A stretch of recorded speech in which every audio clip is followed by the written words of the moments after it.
What's up, guys? It's George on the road with MCE here at the Sideshow booth with Andy, the PR manager for Sideshow. Hey, how's it going, folks? Right? Yeah, so, how you doing? How you liking the show so far? I'm loving it. I need some sleep, but no, it's good. It's already been such a great reaction. Everyone's having a lot of fun, and understandably, we're always nervous. This is the first time we get to show prototypes, right? So you're always really eager to see what people think. But so far, everyone seems to be loving it. So yeah, it's good. That's cool. I'm loving it. We were here last night, and I just was like blown away with some of the pieces that are here that I wasn't even expecting to see. So I'm geeking out, definitely. Good. That's what I like to hear. So, PR manager, gotta ask. How do you like working at Sideshow? Is it like the dream job? Oh, absolutely. I can imagine. It was. I was a fan and a collector before I started working with Sideshow. I was throwing that resume in every chance I got for years and years. So I'm thrilled to be part of the team. It's like coming up on 2 years now I've been working with Sideshow. And it's just a blast. It's so much fun. And seeing this stuff being created every single day, like, it's inspiring. The fact that all our prototyping, all the artists are in-house. We have guest artists coming in all the time as well. You can go around every corner and something's being made. And it's awesome. And as a collector, you can't help but just geek out every single day. So the main thing's just keeping me at my desk and working. So I gotta imagine there's a lot of distraction. Yeah, that's what this is. They got my timer set up, so my neck's gonna pop if I don't get back to my desk within 20 minutes. But yeah, it's so much fun, and can't complain. All right. So let's talk about some of these pieces that you got here. Of course. It's the DC line. Yeah. So Harley Quinn. Yep. What was who's the sculptor for Harley Quinn? This one I think was let me get it right. It was Nathan Mansfield sculpted this one. Really? Yeah. Okay. If I remember rightly, it's Matt Black for the Joker and Nathan Mansfield for Harley. Very cool. So she has the two swap out portraits. We just have the one on right now. What I love about the portraits on this one is they completely change the pose. It changes the attitude of the piece, which I love. Right. It's way more fun than like just a slight tweak. This one, it physically looks like a different statue. You've got this version a little bit more realistic. She's like pulling the pud, she's face, right, which I love. Then the other version is made more classic Harley, but with this big, wide, crazy grin, and it makes it like this wild abandon swinging in, which I think is super cool. And there's a ton of cool Easter eggs on this one as well. Like what? So she's wearing a Gotham PD police belt, which I love. Like, she's just jacked a cop, Right. She's got a piece of Robin's cape swinging from the back there. Yeah. She's got some fuzzy handcuffs, Mr. J's handcuffs. One of those police pouches is stuffed full of ivy leaves as well, which I think is super cool. And then we carved the hammerhead into the shape of Bud and Lou, her two hyenas there as well, which I really dig. Oh, that's cool. And yeah, there's loads of little touches. She's got the abandoned funhouse base with the dynamite and the kegs of explosives and all that, which I love all that stuff. Yeah, this is an awesome piece. I liked it right from the get. Really And good piece. She did the paint job on this. She did a really cool job of mixing, she wanted spandex and leather. And so the paint was all about this contrasting materials. So that's all sculpted and painted? Yeah. Wow. Yeah, there's no cut and sew on that at all. It really looks like cut and sew though, especially on the like leatherish leather, like that material red. Yeah. Very shiny. Yeah, she did a great job. Yeah. And all the sculpted folds it looks natural. I like it a lot. Nice. All right. So let's move on to the big boy here. Oh, yeah. So MCE got the exclusive release of the Doomsday. We got to show this one off. But it's nothing like seeing this thing in person. Yeah, he's a beast. He's a beast, and this is the prototype right here. First look, first time it's been shown ever, and it's cool. It's a really fun piece. Casey Love did a really great job on the paint. I think it's awesome. How tall is he, would you say? You know what? I'm not entirely sure. I'll have to check that. I think he's bigger than Thanos. He looks bigger than Thanos. So he's going to be pushing it. It's definitely hitting the limits of quarter scale mass. What kind of Easter eggs are in this one? Well, this one it's the story behind it is he's supposed to be like he's just kicked Justice League's ass, Right. So there's we got the Aquaman trident, we've got Wonder Woman's sword there, obviously the tattered Superman cape. You'll spot as he comes around. Come on. Here we go. You can see he has a batarang stuck in his chest, which I love. Yeah. There's a destroyed Batman cowl down there. And you can see as well he's actually wearing a Green Lantern ring on one of his many gnarly extra fingernail goodies that he has. I love that we went a little bit more comic book with this. He's got the sort of classic costume, but with the Sideshow twist, lots of extra texture. Right. And the exclusive for this, he has the masked portrait as well. So it was fun. I know it was a big challenge. It's not an easy piece to make. And the contrasting textures and colours, it's always something to try and give the collectors a bit more visual appeal, right. while still retaining true to the comic book. One of the big challenges we get is comic book, it's pretty flat, right? So we want to add texture, we want to add a visual appeal, but we don't want to clutter it. We don't want to do too much, but you want more of a tactile experience. Like with Thanos, classic comic book Thanos, as amazing as he is, basically wears yellow rain boots, and that's not going to work when they're this big. Right. So we wanted to add texture to that while still keeping that from a distance. It's Thanos. Right. So that's exactly what we tried to do. We always work on the idea that you can tell who this piece is by this silhouette before you even start. Yeah. And that's a big thing for us. The skyline of the piece as they flow through a collection, it's very important to us. So hopefully people like it. I love it. I gotta admit, I do. It's got a dynamic appeal to it too. Is what I love. It's like he looks like not only did he just beat the superhero's butt, but he still looks like he's about to go rip into somebody else. Yeah, who's next? Yeah, right. Maybe we need to do an extra piece with like a terrified Flash yeah. or something. I don't know. But he's definitely not finished. Awesome. But I love the mouth. I love his mouth, his tongue back there. And the eyes, the way they're so red. Yeah. Yeah, it's beautiful. Absolutely beautiful. All right, so who's next? What we got here? We got the Nightmare series, Gotham Nightmares. 2 pieces revealed so far. It's definitely not the end of the series. Idea behind this, we had a couple of trains of thought, but the main inspiration was, like, imagine you just got hit with Joker gas, how you're going to witness these characters when you're under the effects of that, Scarecrow gas. I'm sorry, hit with the Scarecrow gas. So we wanted this movement within the piece where he's not only moving, but the gargoyle that he's standing on is coming to life and creeping forward. We wanted it just crawling with bats and bugs and rats. Each of these are like hand-painted little extras crawling all over it. And he's literally transforming into this nightmare bat, was the idea behind it. Again, Casey Love on the paint on this really went for... he talked about, especially in the wings, he wanted it to look like a bruise. Okay. You wanted that... you wanted this horrible texture to it that's like decaying flesh. Casey's known for horror work. I know he does a lot of horror masks, a lot of really, really sick stuff in the movies. That's mainly monster suits, so he was the perfect guy for the job on this.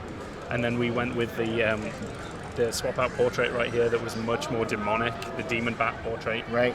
And I dig that we did a stand for this, so you can display them as individual head sculpts as well. Oh, so that comes with it? Yeah. That's good. Yeah, that's with it. I love that, because then you can have them side by side and you can swap them out easier. Yep. And that's one thing you have to think about, is a lot of us do this. It's cool to swap out these pieces, but it's in a box somewhere, or it's in a drawer, and you're like, I can't you put it in your loft, I'm not going to go get it. But this now, it becomes a display piece in its own right. And it's fun. We did the same thing with the Joker, which I can show you when we walk around. Sure. And we get to play with it. He's got like this Jack-in-the-Box thing going on. I dig it. I can see some of the things in the background already on his back with all the details and everything on his suit. It's a really gnarly piece. Yeah, he's basically just Easter eggs come to life. You could spend a day just talking about Joker. And this is 1/5 scale, right? Yes, approximately. It's tall. I think It's pretty big for that. He's like 1/5, 1/4 scale. Okay. In between. Yeah, I would possibly. Yeah, I would say between the two. Yeah. All right. Awesome. Who's next? Stan Lau, Supergirl, Art Germ. She's beautiful. Everyone loves Art Germ. His work is just so popular, and we love working with him. He's a really fun guy, and he is interested. Him and J. Scott Campbell are both really hands-on about how to bring their work into 3D. Right. And it's a challenge. Like, some artists, their work's fabulous 2D, but you've got to really work at it to try and get that 3D representation. And she's not an easy piece to happen, but I think it came out great. It still looks like Art Germ's work. I love the fabric cape. Yeah, I'm usually not a fan of fabric capes, but this one in particular, I really like it. You guys, there's a lot of wires in it to keep it that shape. Yes, yeah, we're doing that more and more. We're trying to underwire all this stuff so you can actually pose it to your collection. So I spoke with a collector last year. It was really fun, who had a bunch of our stuff, and he likes to pose the capes to draw the eye through his pieces. Okay. Which I thought was like super clever. He can steer the action with the capes. That's cool. And that really changed it for me. I'm like, I get it. That's awesome, And we do that a lot. It changes your appreciation of the piece, at least in my opinion. One of the things with high-end collectibles, we're all guilty of doing it. It's something beautiful in a case, right? You've lost that tactile feel for it, and being able to do different textures, being able to add fabric, you want to play with it. You want to touch your piece. You want to change the poses. You want to change the dynamism, with the capes and things like that. It brings you closer to your collection again, I think. I mean, that's maybe me just being an English hippie, but that's kind of how I feel about it. And I love when we're able to bring in contrasting textures. So what kind of switch outs does this one have, so you have those options? This one, I think she has an exclusive portrait, and that's about it. The main thing with her that I really love is we use this beautiful milky semi-translucent resin for the clouds. Okay. You'll see that on the Adi Granov Iron Man piece as well.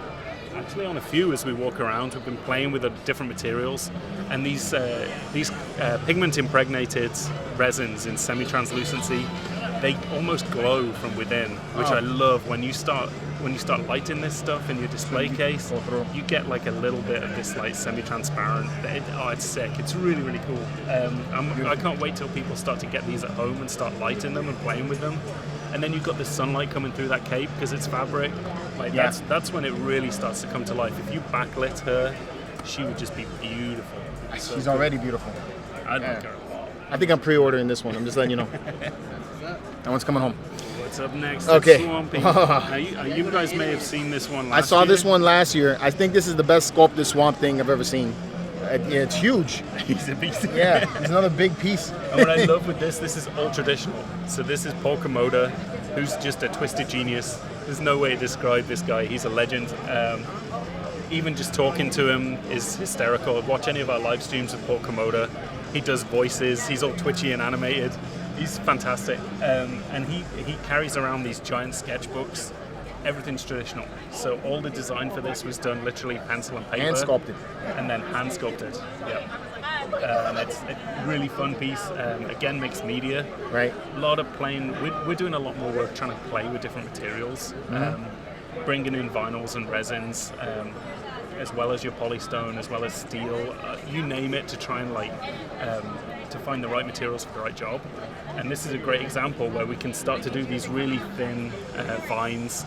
We can start to do like these glossy water textures.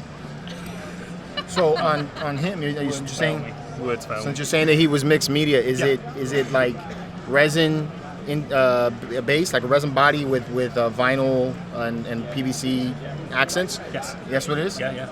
Wow. And we have this is like that same semi-translucent resin, a little bit more pigment, a little bit darker, but it's got that kind of glossy, tumorous thing going on. Okay. I dig all that stuff. I'm a sucker for it. But yeah, him, I love the snapping turtle. I thought he was going to be the exclusive when I first saw him, and I was like, I just want the turtle. So cool. But yeah, there's so much cool details on this. Paul is a massive Swamp Thing fan, so he worked in little touches. There's the sweet potatoes. If you're into the comic book, you'll know the sweet potatoes are in there on his back. And then he was literally using real life like fruit and vegetable reference. Really? Like we would take him down to the grocery store, and he'd be strange. Yeah, it's a little weird. And he would be bringing back like fruit for reference and like working on all these little gnarly textures. So there's a lot going on in there, which I love. Very cool. Very cool. We had some fun with this one. We actually revealed it on the Big Bang Theory, which was hilarious. I did see that episode. Yeah, I saw it in the background. That was pretty funny. Yeah. Which is just a fun, goofy opportunity. We've done a few things like that in the past where you'll spot them in their comic book store seems to get prototypes every now and then, you know what I mean? So that was fun, and this is representative of what you're going to get at home as well. So this is a production sample. Right? This is a production sample? So that's what you're going to get. Man, this looks great. It's a good looking piece, right? Yeah. I love the change in color, like or the gloss for the water, and then it's kind of matted otherwise. And when you get it at home, you'll see, even down to the soles of his feet, the back of his legs, there's a ton of texture worked into that. So it's like, it's another one of those pieces. There's so many like crags and details. He's going to look cool when you start lighting it and playing around with it. Put a green spotlight on that, it's going to look insane. It'll be really good. True. All right. Maybe we could work around these guys. Got Nightwing Susan over there. So we got here the animated series. Yeah. So these are the prototypes. We just really wanted to get them to the show. We really wanted to surprise people. No one knew we were working on an animated line. It's kind of one of our better kept secrets. And yeah, really happy. Matt Black sculpted these. He's a huge fan of this stuff. And I really love that it's got a little bit of that Sideshow flair to it, but it's really remaining true to the animated line. I watched the Batman animated series religiously as a kid. I mean, like 2 times a day, 3 times. I had the whole set at home, the complete DVD series. You might have spotted online we got Kevin Conroy to actually reveal this for the first time. Yeah, so Kevin was the very first person to talk about this. Here? It was last week. It was on his Twitter. Oh, okay. But, Kevin's a collector. He has a bunch of cool stuff. He's been by our studios a couple of times, and he kind of knew what we were working on. We showed him some sneak peeks, and hopefully he was happy with it. But he was happy to unveil it for us, which was cool. I took a glance at this yesterday during the preview night, but I didn't really see the base until like now. Yeah. So you guys even have bats around the whole base. That's amazing. Yeah, it looks so cool. That's probably where we really get a chance to do the little Sideshow touches, the little extras. You know, we want to stay true to the costumes. We're not going to add extra textures or anything like that. So the bases and the poses is where we get to be a little bit more dynamic, a little bit more Sideshowy, you know. Awesome. Wonder Woman's my personal favorite. I really love that base, the breaking out with the Greek thing, yeah.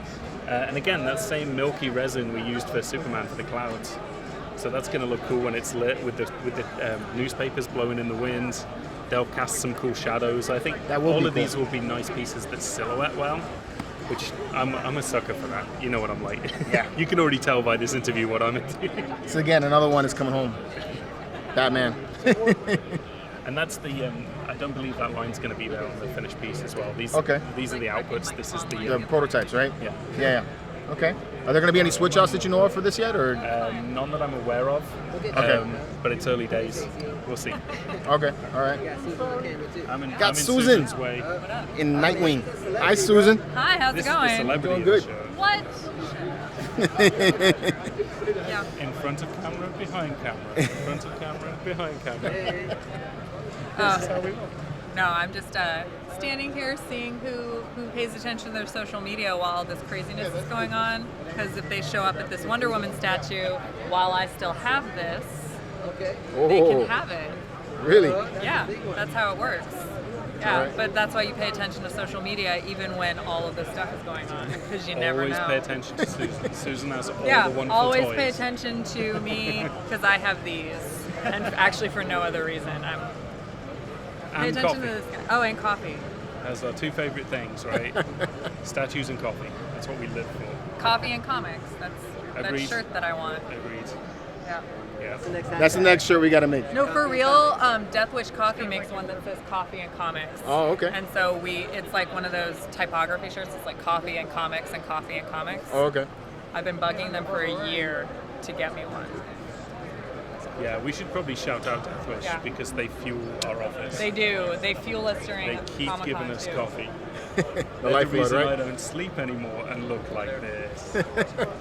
Not a good endorsement for the brand. Bye, Susan. Bye. Bye, Susan. Yeah, no, just keep going. Thank you. Keep going. Okay. Who's this next? Is all one take. It's creeping me out. This is going to be a very long video. You It's may gonna be have to fun. pause this at some point. Cut it out. I don't know how much an Englishman can talk on camera. But okay, so DC Trinity PFs, brand new pieces. We deliberately chose 3 different artists, each doing their own take on one of the characters to bring their own personality, their own charisma to it, let them really play with the characters, and just do their ideal versions of Batman, Superman, Wonder Woman. So, Martin Canali, gotta love Martin Canali. I do. He's so good.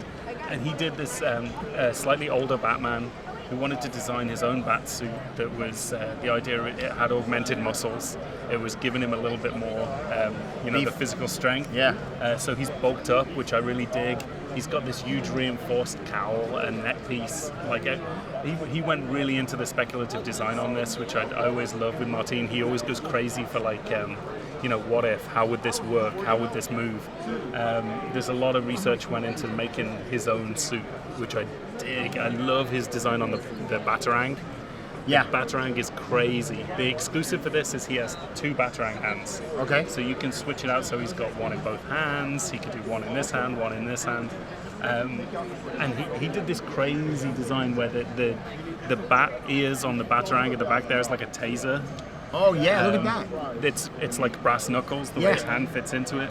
These 2 Batarang blades here can cut. Okay. It's also rigged up like they shoot out, and it has the wire on it, so it's like it's all That's designed. cool. He went into this crazy detail on it, and there's just a lot. There's a lot going on. I mean, even on the gauntlets, they got like little accents of the bat symbol too. Yep.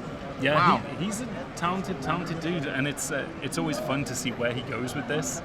You know, that's one thing I really enjoy with this line is we let the artists just play a bit. You know, we've been very fortunate with Mythos and with some of our pieces where we've had the pleasure of working with these licenses for such a long time. Right. That they're letting us play a little bit. They're letting us take these characters in a slightly different direction. But of course, we always want to stay true to the comic books with this. You want a comic book fan to still want this. Yeah. You know, but collectors like us also really enjoy these little extra details, maybe. You know. I think it's amazing, and I love that the Amadeus Arkham in the base. Yep. It's with his Mad Dog carved in. Yeah. And there's a bunch of insane. sweet textures on this as well. I love the moss on the top of the base here and the brickwork. Again, fabricate. Okay. Wired. It's got a lining and then a sort of like a glossy leather on the top. So he's another one. You can do like some pretty cool stuff, like if you want to add a bit more dynamism to it. I like how these sort of flow between, like usually I just, in my own head, I'm like, okay, it's museum style. Yeah. It's or it's dynamic. Yeah. These are kind of a bit of both. Both. Which I dig. That's what I really like, enjoy. yeah. Because it shows some of the character about them, It's better than just a standstill museum pose. Now, I'm usually a sucker for the museum ones myself. Right. I really like I dig that. I want to see it in an art gallery, but some of the dynamic stuff we've been doing recently has been really fun as well. And I like that this is a bit of both. Okay. Okay. Okay, now we got Batman versus Superman. Batman versus Superman. So, the Batman versus Superman, this is 1/5 scale? I think it's approximately 1/5. Okay. I'd have to double check that and get that information for you, but I think it's approximately 1/5. Okay. Again, semi-translucent resin on the crystals there, which I love. That's awesome. So it'd be good for light. And this is a challenging one. Batman's held in there just by his thigh. He's underwired all the way through that body. You see, it's just the keyed in there. Wow. You can see the prototype isn't quite flush. Right. But yeah, it's gonna be tight, and it's going to be reinforced all the way through. So you're not going to get any lean or wobble on this thing. It's going to be locked in tight. Both are going to have fabric capes like that? Yes. Okay. And you can see he's got his kryptonite ring Yeah. which I love. Really nice dynamic Knock Superman piece. out. We have a print coming as well. There's going to be a print that goes with this? Yeah. Oh, cool. Yeah, it's going to be a fun one. I think the Batman statue collector did a thing with this. He did the first reveal. I remember seeing that. Yeah. Yeah, hopefully we'll have some more information soon. There's a few pieces here where it's just a tease right now, but I think you guys will get a kick out of this once we start delving into the making of this one. In fact, a few of these pieces, when you start to see how these things are put together, it's hopefully a little bit different. I love it. That's a nice piece. It's big too. Yeah. But what I like is it's not a giant footprint. Right. And what is? It's more of a height. The larger side of the footprint is further up. So you could display it with smaller pieces. You could do some interesting stuff with the diorama. True. True. And then we got Green Lantern right here. Yeah. That's cool. That's John Stewart, right? We really tried to just go crazy here. This is a piece been working on this for a long time. So, I've been with Sideshow just over 2 years now, and this has been around. This is something we've been working on for a while. Again, trying to experiment with the materials, best thing for the job. giving it enough weight, enough substance, but then also looking for the best texture, the best pull to get the most detail, but also then again this beautiful resin that I loved, where it almost glows already. People have already asked me if it's lit, and I'm like, no, that's just the light shining through it. Is there going to be any light up features for this one? Doesn't need it. Doesn't need it? That's what I love about it. Like this, honestly, just in here with these lights, it's glowing pretty sweet. Seeing a little bit of it, yeah. Like if you imagine this in a display case, like especially even if you put it in the right even spot. those little sticky little lights, yeah, that'd do it. This is pop. But I would love to see this with like just some little green tea lights or something down the bottom underlit it. But yeah, that's I pretty. Like this a lot. Nice piece. It's gonna be fun. I like that it's different too, because we haven't seen Jon Stewart yet, really in a good size statue. Anyway, I agree. So. I think it was about time. Yeah, you know, definitely. So.